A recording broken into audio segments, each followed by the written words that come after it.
Machine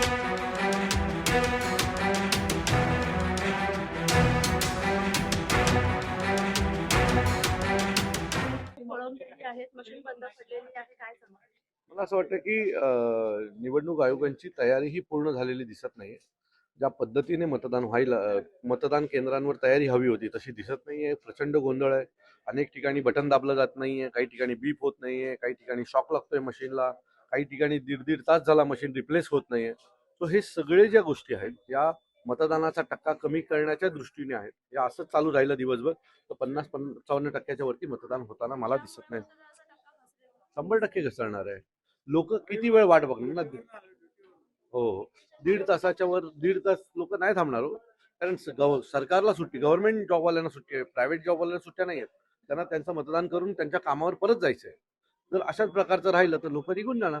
ठाण्यातील कचराळी तलावाजवळील सरस्वती विद्यालय मतदान केंद्र क्रमांक 41 इथे वोट मशीन बंद पडलेली आहे। तुम्ही इथे बघू शकता की मतदारांचा प्रचंड गोंधळ इथे पाहायला मिळत आहे। लाईट नाहीये अशी अनेक कारणं सांगण्यात येत आहेत। तर त्या जनतेकडून त्यांच्या समस्या आज आपण एकंदरीत जाणून घेणार आहोत। तर ती कामं सोडून आम्ही इथे आलो ना, मग यांचं काम आहे ना, वोटिंग चालू झालं आणि लगेच मशीन बंद पडते म्हणजे काय? मग मशीन केलं तरी कशा? लोक उभी कशी राहणार? किती जण परत गेले, ऑफिसला जायचंय, कोणाला काय काम आहेत, सगळी बहुतेक जण निघून गेली। गाडी तरी काढल्या नाही त्यांनी। आम्ही नंतर बोलल्यानंतर त्यांनी मशनी बाहेर काढल्या, दीड तासांनी मशनी बाहेर काढल्या। अधिकारी आलेले तरी त्यांनी काय ऍक्शन घेतलं नाही। किती वाजल्यापासून तुम्ही इथे आलेला? 8 पावणे 8 पासून उभे आहात आम्ही।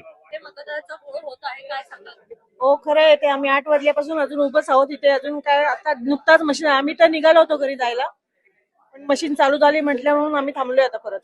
इथे उभे आहे, आम्ही निघालो होतो पण मशीन चालू झाली म्हणून मी परत थांबलोय। मी 8:05 ला लाईन मध्ये आहे, आता 1.25 तास व्हायला आला की मशीन चालू झाली।